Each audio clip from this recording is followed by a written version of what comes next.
제가 오늘 전할 말씀을 그 제목을 이렇게 썼어요. 종교적 유흥과 하나님의 나라. 유흥은 뭔지 아시죠? 유흥가 뭐 이런 거 있잖아요. 유흥 뭐 음식점, 유흥주점 이런 말 있잖아요. 유흥, 엔터테인먼트라고 영어로 하는데, 종교적 유흥이 있고 하나님의 나라가 있는데, 종교적 유흥과 하나님의 나라에 대해서 제가 이야기를 조금 하려고 합니다. 우리 시대에도 보면 종교적인 열정과 사역에 아주 막 심취해 있는 사람들이 있는데, 가만히 들여다보면 정작 하나님께는 무관심한 사람들이 있다는 것입니다. 오늘도 보면 다윗과 이스라엘이 굉장히 열정적입니다. 우리 하나님의 궤를 우리에게로 옮겨오자 이거거든요. 이건 뭐 우리가 쉽게 뭐라고 설명할 수 있냐면, 하나님의 임재에 대한 깊은 사모함이 있는 겁니다. 하나님을 우리 가운데로 모셔와서 그분의 통치를 받자, 그분의 인도를 받자, 이런 영적인 열망이 이 다윗과 이스라엘 백성들 안에 가득한 겁니다. 그래서 여호와의 궤, 여호와의 임재를 상징하고 우리 중에 계신 하나님의 통치를 상징하는 그 언약궤를 우리에게로 가져와서 그 언약궤를 중심으로 하나님과 동행하자, 이렇게 결심한 겁니다. 다윗의 그 제안을 온 이스라엘이 기쁘게 받아들였습니다. 아까 읽었던 8절에 보면 다윗과 이스라엘 온 무리는 하나님 앞에서 힘을 다하여 뛰놉니다.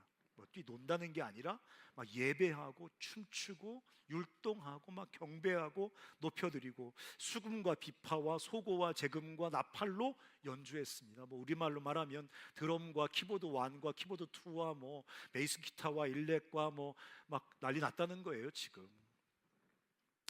근데 그렇게 열정적이고 광적으로 막 온 백성이 기쁨과 흥분에 막 들떠서 언약궤를 막 이스라엘 백성 그 다윗성으로 가져오고 있는데, 그런데 그렇게 종교적인 열정과 사역에 취해 있는 다윗과 이스라엘이 정작 하나님의 뜻, 하나님의 기준, 하나님의 어떤 가치에는 별로 관심이 없다는 겁니다.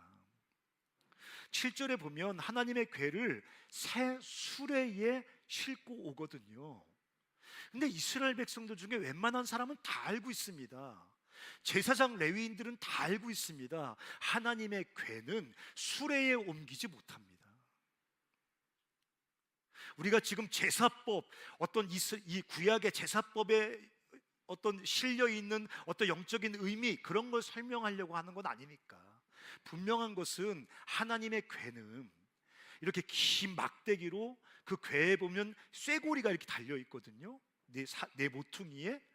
그걸 왜 만들어 놨냐면, 이렇게 고리가 달려 있는데 거기에 긴 나무를 껴서 그 레위인들이 나무를 들게끔 하나님께서 분명히 말씀하셨습니다. 왜 그렇게 하겠습니까? 궤를 만지면 안 됩니다.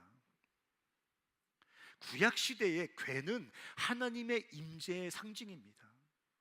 하나님의 거룩함의 상징입니다. 그래서 그 궤를 인간이 직접 터치하는 게 금지되어 있습니다. 그래서 나무를 꿰서 나무를 들게 되어 있습니다. 수레에 실으면 안 됩니다. 레위인들이 직접 어깨에 져야 합니다. 근데 그런 하나님의 뜻, 하나님의 기준, 하나님의 핵심 가치는 다 무시됩니다. 결국 그로 인해서 여호와께서 진노하셔서 치심에 그가 거기서 하나님 앞에서 죽게 됩니다. 그래서 15장 13절, 역대상 15장 13절에 이 사건을 어떻게 다시 해설하냐면 이렇게 해설합니다. 전에는 너희가 매지 아니하였으므로 우리 하나님 여호와께서 우리를 찢으셨으니 이는 우리가 규례대로 그에게 구하지 아니하였습니다.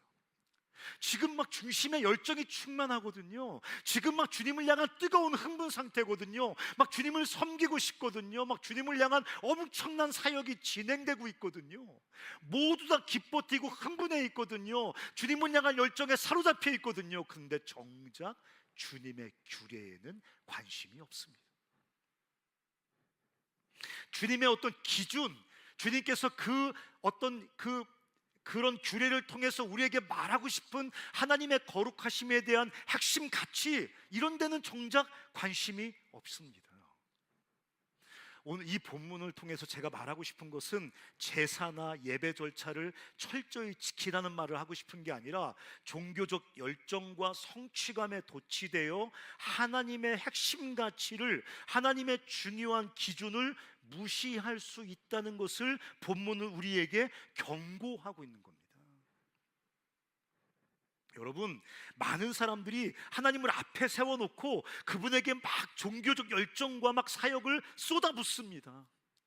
하나님 거기 계세요, 거기 서 계세요, 우리가 주님을 향한 열정과 우리가 주님을 향한 사역을 막 쏟아붓겠습니다 하고 막 그분에게 무엇인가를 던지려고 합니다. 하지만 정작 그분의 뜻과 방식, 그분이 정말 소중하게 생각하는 핵심 가치에는 전혀 무관심한 채 종교 자체를 즐깁니다. 종교가 주는 흥분을 즐깁니다. 종교가 주는 열정을 즐깁니다. 종교에서 파생된 여러 가지 사역의 성취를 즐깁니다. 이것을 뭐라고 표현하냐면 종교적 엔터테인먼트라고 합니다. 종교 유흥이라고 합니다. 이거 술과 크게 다르지 않은 겁니다. 뭐 나이트 가서 춤추는 것과 크게 다르지 않은 겁니다. 즐기는 대상이, 즐기는 내용이 종교일 뿐. 근데 이게 왜 좋을까요? 종교는 우리에게 불필요한 죄책감에서 면역을 시켜주거든요. 종교적인 유흥은 우리로 하여금 쉽게 죄책감을 벗어버리게 만듭니다. 종교적인 유흥은 우리로 하여금 쉽게 꺼림직한 마음을 벗어버리게 만듭니다. 근데 종교 역시 우리의 정욕과 탐심을 채울 수 있는 가장 극상품의 도구일 수 있다는 거, 오늘 본문이 우리에게 말해주고 있는 겁니다. 그래서 그 구약 성경 예언서의 예언자들이 끊임없이 반복해서 말했지만 그 중에 대표적인 아모스라는 사람이 뭐라고 말했는지 한번 찬찬히 볼까요? 아모스 5장 21절부터 24절까지 저와 함께 여러분 눈으로 따라오십시오. 내가 너희 뭐를 미워합니까? 절기는 예배입니다. 절기는 이스라엘 백성들이 행하는 가장 중요한 사역입니다. 이거는 무슨 먹고 노는 게 아닙니다. 종교적인 의식입니다. 굉장히 경건합니다. 굉장히 의미가 있습니다. 근데 절기들을 미워하고 심지어 뒤에 뭐라고 써 있습니까? 멸시합니다. 우리의 예배를 미워하고 멸시할 수 있습니다. 아, 주님 그냥 가만히 계세요. 우리의 예배, 우리가 예배로 드리는 이 열기와 흥분을 받으세요. 이 막 예배를 향한 우리의 이 막 뜨거운 이거 주님 닥치고 받으세요.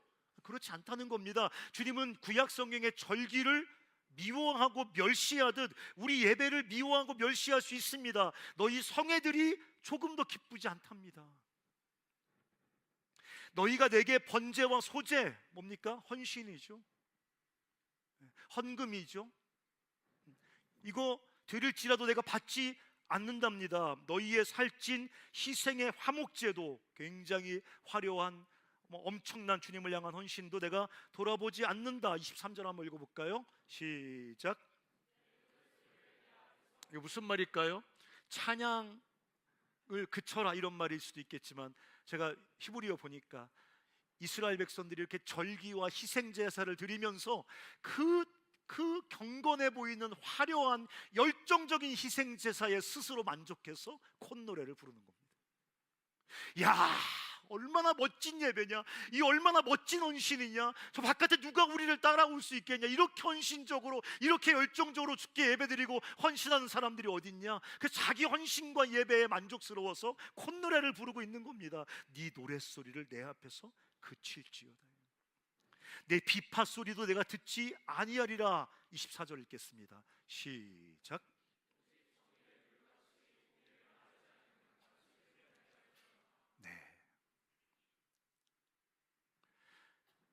이사야부터 시작해서 말라기까지 수많은 예언자들이 역사 속에 등장해서 이스라엘 백성들에게 맹렬하게 하나님의 저주와 책망을 쏟아붓거든요. 여러분은 그런 예언서를 읽으면서 아우 이제 구약 성경에 이스라엘도 잡것들 저거 선민의식 독단주의에 빠져서 이기주의에 빠져서 이방인들 무시하고 개차반처럼 살았을 거라고 아주 많은 사람들이 착각하는데, 여러분 그 사람들은 굉장히 경건한 사람들이었습니다. 굉장히 신실한 사람이었습니다. 철저히 어떤 그 하나님께서 말씀하신 어떤 절차를 지켜서 예배드리고 절기를 드리고 있는 없는 헌신을 다 드리던 사람이었습니다. 종교적인 열기와 종교적인 주님을 향한 어떤 헌신이 있었던 사람입니다. 근데 주님께서 오늘 너희의 어떤 종교적인 열정과 헌신이 참된 나를 향한 것이 되기 위해서는 24절, 이게 너무너무 듣기 싫은 거거든요. 정의를 물같이 공의를 마르지 않는 강같이 흐르게 할지어다. 여러분 아세요?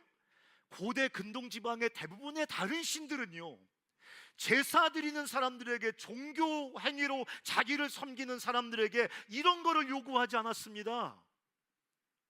정인이 공인이 이딴 거 요구하지 않았습니다. 그냥 종교적인 열심만 있으면, 종교적인 흥분 상태에서 막 그 신을 향해서 어떤 종교를 막 종교 행위를 하고 무엇인가를 막 희생 제사로 바치면 그것으로 끝났습니다. 근데 주님은 이스라엘의 종교를 공격하거든요. 지금 다른 곡을 공격하는 게 아닙니다. 이스라엘 백성들의 종교와 신앙을 공격합니다. 왜 그렇습니까? 니들의 종교 생활에는 정의와 공의가 결핍되어 있다는 거예요. 여러분 이 정인이 공인이 뭐 미시파트니 차다크니 이 말이 아주 쉽게 제가 짧게 얘기하면 뭐냐면 하나님의 측은지심에서, 하나님의 그 측은함에서 나오는 고통당하는 사람들을 향한 하나님의 보살핌입니다. 뭐 신호등 빨간불에 건너고 파란불에 건너고 그런 거는 하나님 말씀하시는 정의와 공의의 아주 표피적인 부분이고, 하나님 말씀하시는 정의가 물같이 흐르게 하라 할 때 그 정의 미시파트라는 것은 하나님의 그 긍휼히 여김에서 나오는 억압받는 사람들을 향한 하나님의 보살핌, 그거를 이스라엘 백성들이 하나님의 손길대어 대행해야 되는 거예요.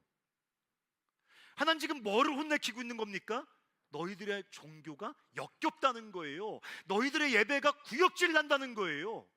너희들이 막 다윗이 그랬던 것처럼 다윗이 막 주여 하면서 막 여러 가지 헌신과 예배를 막 주님을 향해 막 막 던지고 있지만 그 속에 정말 주님이 중요하게 생각하는 핵심적인 가치와 기준에 대해서는 무관심하거든요.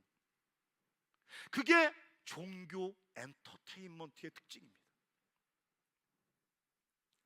정작 하나님의 핵심 가치, 핵심 기준에는 관심이 없고 그냥 종교 자체가 주는 열정과 만족감에 취해 있습니다. 종교 자체가 주는 자기 위안, 자기 어떤 그 만족에 빠져 있습니다. 그게 전형적으로 종교의 유흥가를 배회하는 신앙의 모습입니다.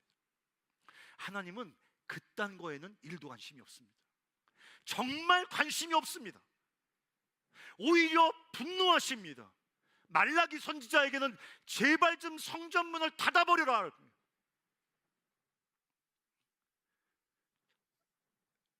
오늘도 아모스를 통해서 정의와 공의가 물강같이 흐르지 않는데 니들의 종교 생활이 무슨 의미가 있냐? 그러니까 니들 좋으라고 하는 종교 유회에 불과하다, 종교 유흥에 불과하다라고 말하고 있는 것입니다. 여러분, 제가 오늘 역대상 13장, 요한복음 13장 두 개의 본문을 보려고 하는 겁니다. 하나님의 핵심 가치는 정의거든요. 미시파트거든요. 미시파트는 법 지키는 개념을 훨씬 뛰어넘어서 억압당하고 고통당하는 사람들에게 하나님의 손길이 되어서 하나님의 도우심을 대행하는 거거든요. 그게 빠져있는 종교, 그게 빠져있는 여호와 신앙, 가짜라고 말을 하는 것입니다. 그래서 제가 오늘 요한복음 13장 같이 한번 읽어보겠습니다. 요한복음 13장, 자 1절부터 한번 읽겠습니다. 1절부터. 요한복음 13장, 6월절 전에 예수께서 자기가 세상을 떠나 아버지께로 돌아가실 때가 이른 줄 아시고 세상에 있는 자기 사람들을 사랑하실 때 끝까지 사랑하시니라.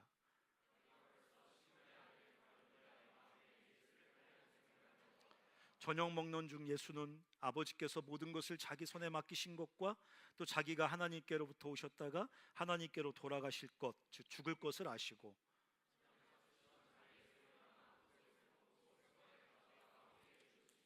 이에 대야에 물을 떠서 제자들의 발을 씻으시고 그 두르신 수건으로 닦기를 시작하여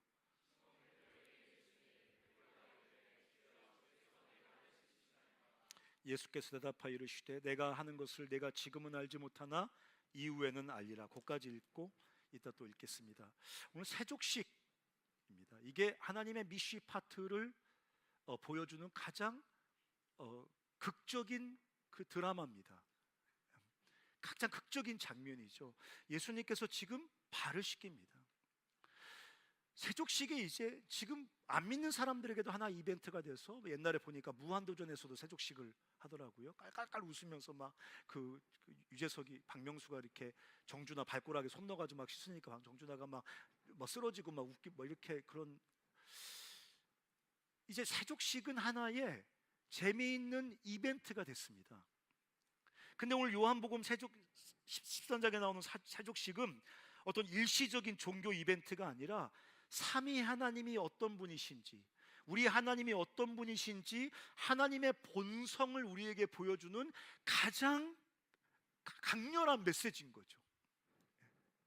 그러니까 이 종들의 발을 씻기는 이 사건은 하나님 나라의 영원한 핵심 가치인 겁니다. 하나님의 나라는 지금도 나중에 완성돼서도 하나님께서 우리 발을 씻기실 겁니다. 왕이 죄인들의 발을 씻기는 나라, 그게 하나님의 나라거든요. 요한복음 13장의 세족식은 이때 한번 있었던 게 아니라 하나님의 나라가 어떤 나라인지를 우리에게 폭발적으로 보여주고 있는 거예요. 주님께서 이렇게 말씀하십니다. 내가 주와 또는 선생이 되어 너희 발을 씻었으니. 이게 하나님의 나라인 거예요. 주님이 종들의 발을 씻기는 나라, 이게 하나님의 나라인 겁니다. 왜 거기가 좋은 천국입니까? 하나님께서 우리의 발을 씻어 주시거든요. 그래서 천국인 겁니다. 뭐 도로가 무슨 뭐 금이고 뭐 다이아몬드고 무슨 뭐 과일이 맺히고 그래서 천국이 아니라 삼위 하나님이 영원히 우리의 발을 씻기시는 나라, 내가 주와 선생이 되어 너희 발을 씻었으니. 이게 하나님의 나라의 핵심인 거예요. 죄인들의 발을 씻으시는 하나님. 이게 재밌게 표현하면 성부 하나님이 성자 예수님의 피로 성령 하나님을 수건 삼아 죄로 찌든 우리 삶, 망가지고 부서져 아무런 소망도 없는 우리 삶을 닦아주시는 나라죠. 이게 하나님의 나라의 핵심 가치고 하나님의 나라의 미시파트 정의입니다. 예수를 믿는다는 것은 어떤 특정한 종교 활동에 참여한다는 게 아니라 예수 그리스도의 통치 아래서 이 낯설고 반동적인 하나님의 핵심 가치를 실행하는 거예요. 예수를 믿는다는 것은 마치 천국 티켓을 공짜로 얻은 사람인 것처럼 그거 평생 감사하며 노래 부르는 게 예수 믿는 것의 본질이 아닙니다. 예수를 믿는다, 예수를 따른다, 예수님의 통치 아래 살아간다는 것은 그 예수님의 나라의 핵심 가치를 예수님을 따라서 이 땅에서 우리가 실행하는 거, 그게 예수를 믿는 거고 그게 예수를 따르는 삶의 본질인 것입니다. 그 예수님께서 14, 15절 한번 읽어볼까요? 14, 15절 한번 읽어보겠습니다. 시작.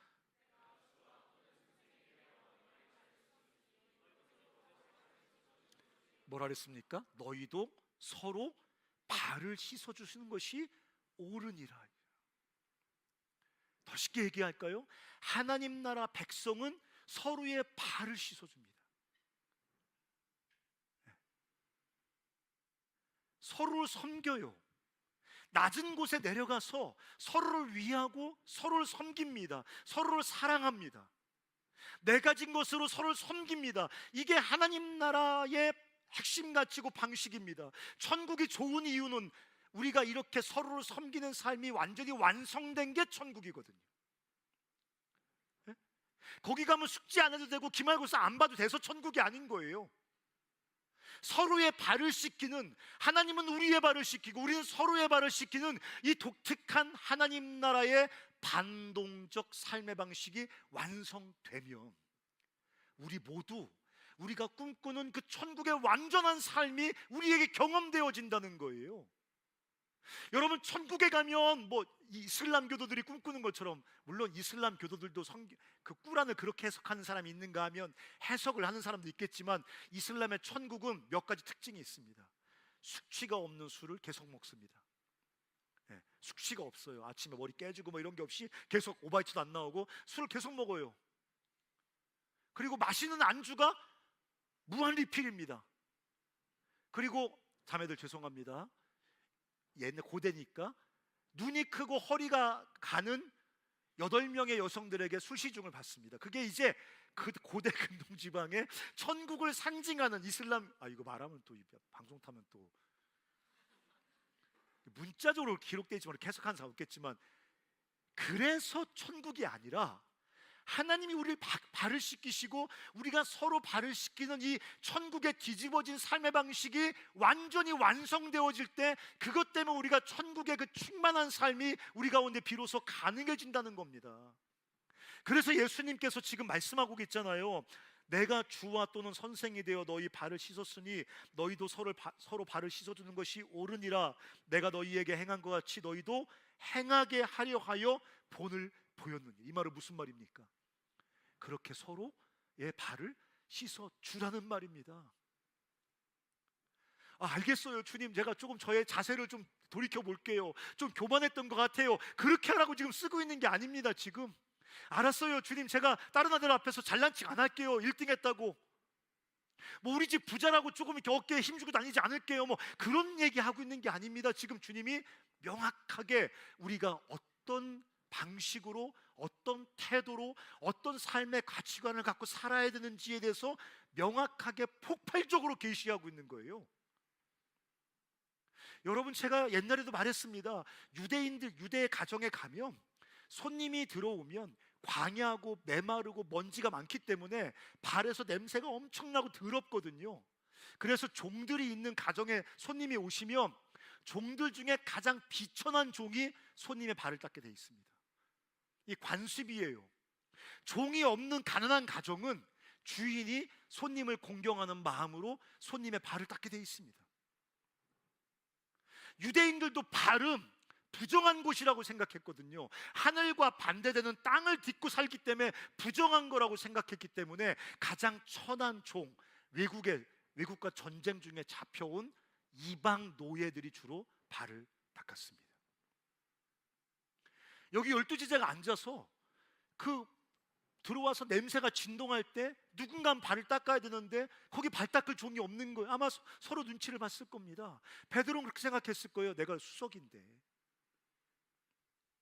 요한은 그래도 우리 집이 좀 사는데, 뭐 다 그렇게 생각했을 거예요. 야, 네가 좀 닦아야 되지 않냐, 어린 놈이? 네가 좀 닦아. 너 전직이 종 아니야? 너 마태 너희 세리 나무랭이 네가 좀 닦아야 되는 거 아니야? 뭐 서로 그렇게 눈치를 보고 있는데, 하나님이신 예수 그리스도가 일어나셔서 허리에 수건을 두리고 종처럼 세족식한 게 아니라 제자들의 발을 닦습니다. 요게 세상을 뚫고 들어오는 하나님 나라의 침투예요. 너희도 가서 이렇게 살라고 주님께서 도전하고 있는 거예요. 이건 말로 할 수 있어요. 그냥 말로 하면 안 들어 처먹습니다. 그러니까 하나님이 친히 더러움을 상징하는 인간의 발을 붙잡고 하나님이 발을 닦는 충격적인 퍼포먼스를 제자들에게 보여주면서 너희도 이렇게 살아야 된다는 거예요. 그렇게 우리가 하나님 나라의 핵심같이 종교적인 흥분 상태에서 막 이것저것 유익해 보이는, 하나님 기뻐하실 거라고 우리 스스로 생각하는 여러 사역의 성취 속에서 막 흠뻑 취해서 종교적인 유흥을 즐기는 게 아니라 정신 바싹 차리고 일어나서 우리 삶에 도래한 하나님의 나라를 이 땅에서 뚜벅뚜벅 살아갈 때 거기에 예수님께서 그 세족 제자들의 발을 닦는 그곳에 발을 닦으실 때 하나님의 나라가 그곳에 침투에 들어왔던 것처럼 우리가 이웃들, 고통당하는 사람들, 억압당하는 사람들의 발을 닦기 시작할 때, 하나님 나라의 핵심 가치를 우리 삶으로 실행하기 시작할 때 거기에 하나님의 나라가 침투에 들어오는 거예요. 우리가 삶의 가치는 전혀 하나님 나라와 상관없으면서 막 손들고 막 찬양하고 막 주의 나라여 임할지어다 막 소리 지르고 막 종교 행위, 막 종교적인 열정 뿜어낸다고 주님의 나라가 도래하는 게 아니라, 이 세상은 흉내낼 수 없는 뒤집어진 하나님 나라의 삶의 방식, 하나님 나라의 뒤집어진 핵심 가치를 우리 삶에서 뚜벅뚜벅 실행할 때 거기 하나님 나라가 침투에 들어온다고. 그래서 여러분, 이렇게 17절도 한번 읽어보세요. 17절 한번 읽어볼까요? 시작. 여러분, 성경에 말하는 복은요, 다 하나님 나라가 도래하는 걸 복이라고 말하는 거예요. 여러분, 옆에 있는 사람 발을 씻기면 돈이 통장에 꽂힙니까? 그런 얘기하는 거 아니란 말이죠. 하나님 나라가 복의 정의예요. 성경에 말하는 복은 다 하나님 나라가 도래한다는 거예요. 내 삶에 주의 나라가 도래하고 우리 가정에 주의 나라가 도래하고 내 삶이 닿는 곳마다 주의 나라가 도래한다. 이게 복의 정의예요. 이를 알고 행하면 복이 있으리라. 네 삶에 하나님의 나라가 침투에 들어올 것이다. 그 다음 구절도 한번 띄워줘 보세요. 사도행전 20장 35절, 너무너무 이상한 구절 한번 읽어보시죠. 시작.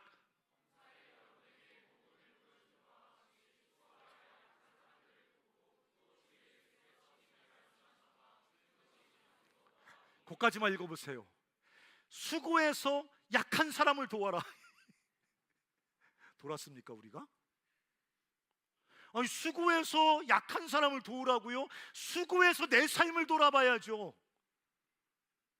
수고한 값을 내 통장에 콕콕 쌓아 놔야죠. 수고하여 나를 복되게 만들어야죠. 근데 수고하여 약한 사람들을 돕고 그 뒤에 더 이상한 구절, 주는 것이 받는 것보다 복이 있다. 예수님 말씀하셨는데 복음서에는 안 나옵니다. 바울이 말해주는 거예요. 주는 것이 받는 것보다 복이 있다. 여러분, 세상 이상하고 웃긴 구절 아닙니까? 주는데, 주면 내 통장에 잔고가 줄고, 주면 결핍이 발생하고, 주면 내게 모자라기 시작하고, 주면 내가 부족해지기 시작하고, 그건 2살 먹은 3살 먹은 애들 다 하는 거 아닙니까? 근데 성경은 아주 독특한, 이게 하나님 나라의 덧셈 뺄셈이라는 거예요. 주는 것이 받는 것보다 복이 있습니다. 왜 그렇습니까? 주면 하나님의 나라가 도래하거든요. 주면 통장 잔고는 줍니다.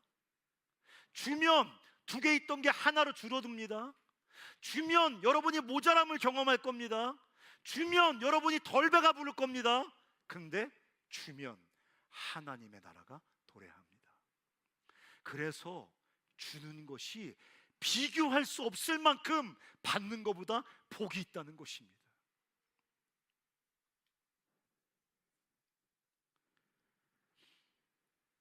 종교적 유흥에 취하지 말고 정신 차리고 하나님 나라의 핵심 가치, 정의와 섬김을 실행하십시오.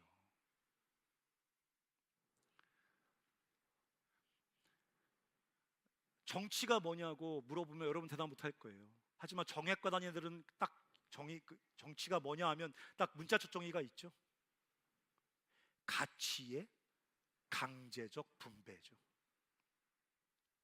가치의 권위적 분배입니다. 가치들을 분배해서 어떤 사람이 특정하게 그 독점하지 못하도록 분배하는 거, 그게 정치가 하는 일입니다. 근데 성경의 정의는 조금 더 포괄적이고 조금 더 진지하고 인격적입니다. 당신의 백성들, 하나님 나라 백성들이 주고 억압당하고 고통당하는 사람들의 발을 씻김으로 하나님의 공급과 돌봄이 흘러가게 하는 것, 그게 하나님의 정의입니다. 그래서 여러분, 재미난 건요, 저기 지금 우리 서울 시청에 가면 정의의 신이라고 있는 동상 혹시 아십니까? 정의의 신, 그 이름이 뭐지? 뭐 아프로디테인가? 아닌데? 뭐 있는데? 아프로디테는 사랑의 여신인가?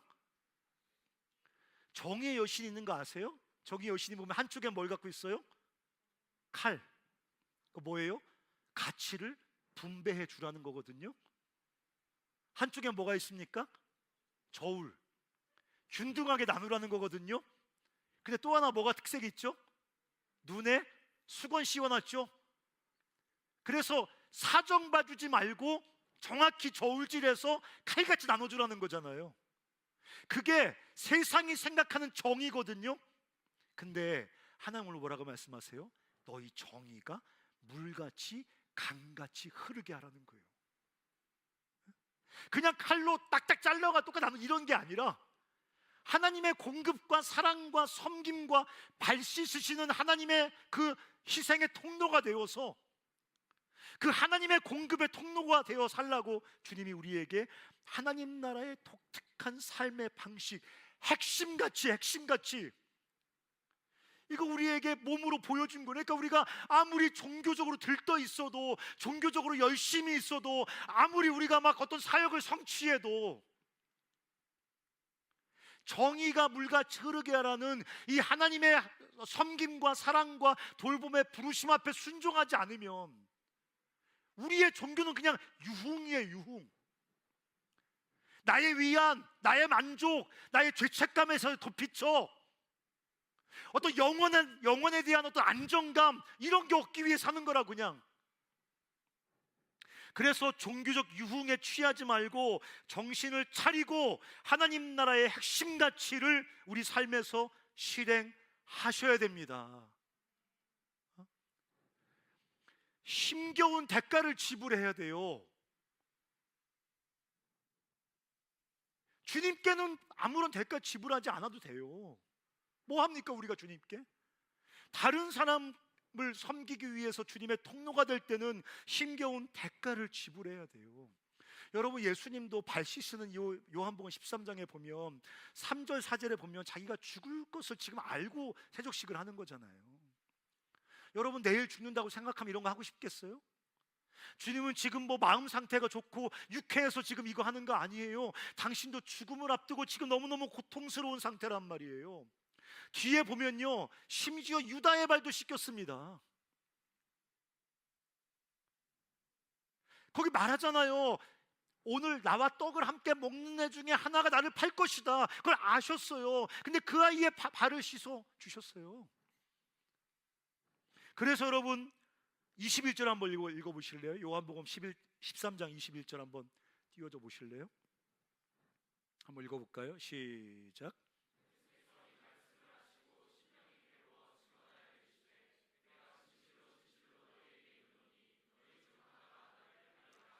여기서 써있죠. 심령이 괴로워요. 주님도 발 씻을 때 컨디션 좋아 씻은 거 아니란 말이죠. 주님도 이 주님의 정의를 행하고 이웃의 발을 씻기는 건 주님께게도 너무 고통스러운 일이었습니다.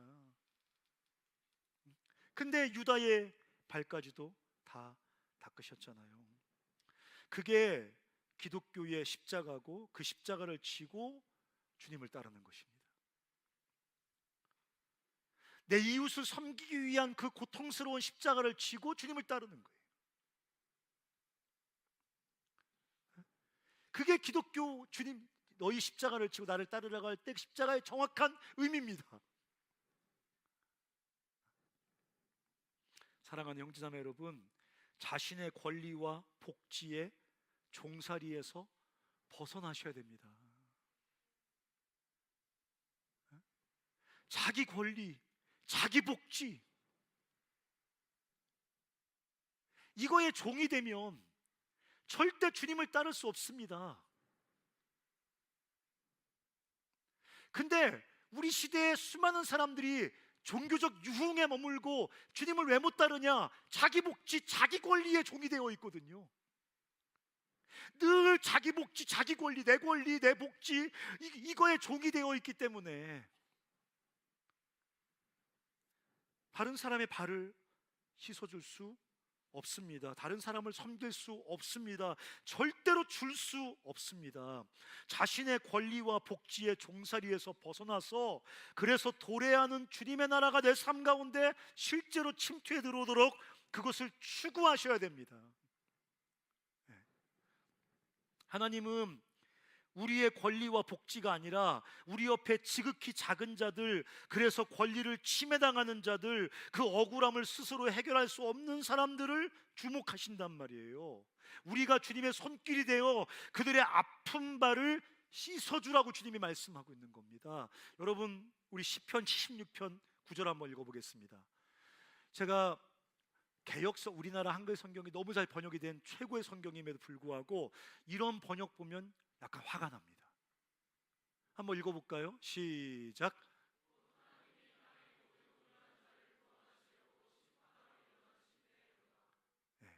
하나님이 심판하기 위해서 일어나시는데 왜 심판하기 위해 일어나시냐? 온유한 자들을 구원하시기 위해서, 온유한 자를 구원하시기 위해서, 온유한 자들이 억울함을 당하니까 구원하기 위해서 일어나신다는 거예요. 이렇게 말하면 우리가 어떻게 연결시킵니까? 온유한 자, 우리 그리스도인, 이렇게 바로 연결시키거든요. 그런 얘기가 전혀 아니에요. 여기 온유한 자라는 이 아나브란 단어는, 온유한 자라는 번역은 10번 중에 딱 한 번 나옵니다. 9번 다 어떤 사람, 어떤 단어냐? 이 아나브, 아나란 단어가 억누른다 뜻이거든요.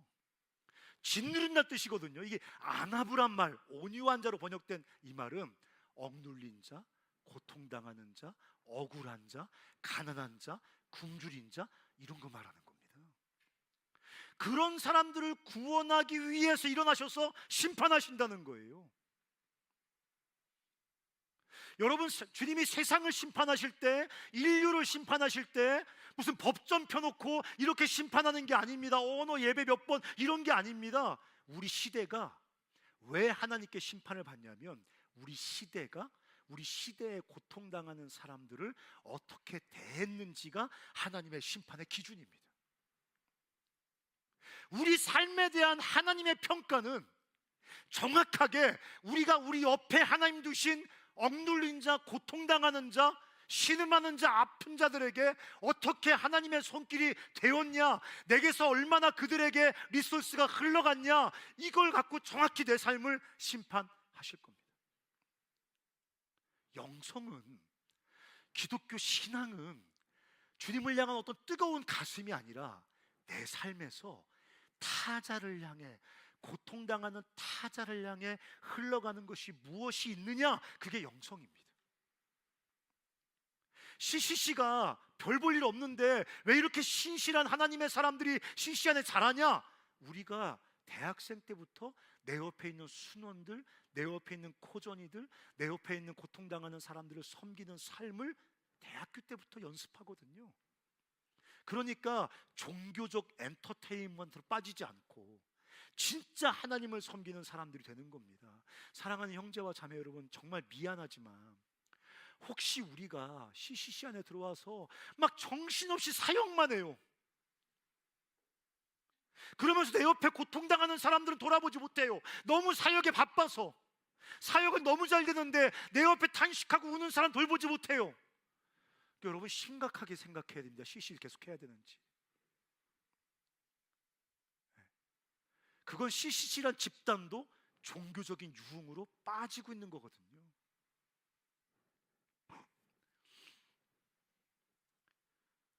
기말고사 기간이죠. 저는 안 봅니다, 기말고사.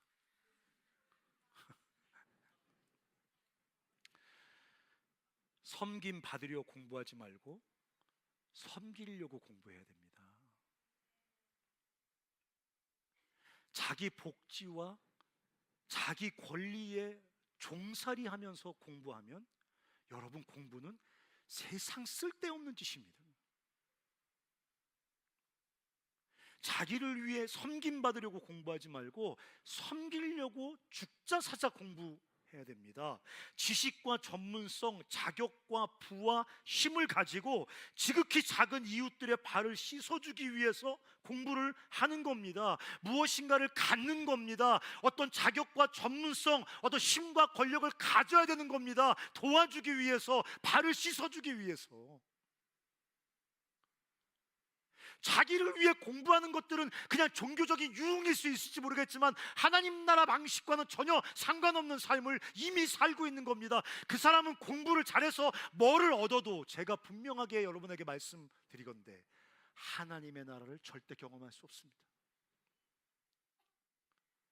여러분이 믿는 것처럼 그렇게 이 땅에서 경험하지 않아도 난 예수 믿었으니까 죽으면 하나님 나라 갈 거니까 걱정하지 마십시오. 네, 걱정 안 하겠습니다. 연약한 자들에게 주님의 돌보심과 구원하심이 흘러가도록 주님의 손길이 되어 그들을 섬겨야 됩니다. 그것을 위해서 죽도록 공부하십시오. 줘야 되는데 줄 게 없는 인생들이 있습니다. 하나님의 통로가 돼서 이웃들을 섬겨야 되는데 섬길 수 있는 게 아무것도 없으면 안 되지 않습니까? 효과적으로 탁월하게 능력 있게 섬기기 위해서 목숨 걸고 공부하셔야 됩니다. 기말고사 기간에. 하나만 더 말씀드리면 기말고사 한복판에도 주님 사랑하고 이웃을 사랑하십시오. 기말고사라고 이웃 사랑하는 거 안 하기 시작하면 여러분 인생 속에 이웃 사랑할 수 있는 시간과 기회는 별로 없을 겁니다. 기말고사 기간이니까 하나님 나라 핵심같이 그것을 무시하고 살자 그러면 여러분은 평생 하나님 나라 같이 무시하며 평생 살 수 있을 겁니다. 왜? 기말고사 같은 문제들은 인생을 살아가면서 항상 우리 삶에 닥쳐오거든요. 기말고사 한복판에도 주님 사랑하고 이웃을 사랑하십시오, 주님을 섬기며 이웃 사랑하기를 멈추시면 안 됩니다. 그게 하나님 나라의 핵심가치요 거룩한 삶이요 거기에 하나님 나라가 도래하게 됩니다. 그게 뭔지 잘 모르겠지만 기말고사 기간에도 정신 차리고 하나님 나라 백성으로 주님의 정의가 물같이 흐르게 하는 일의 통로가 되시기 바랍니다.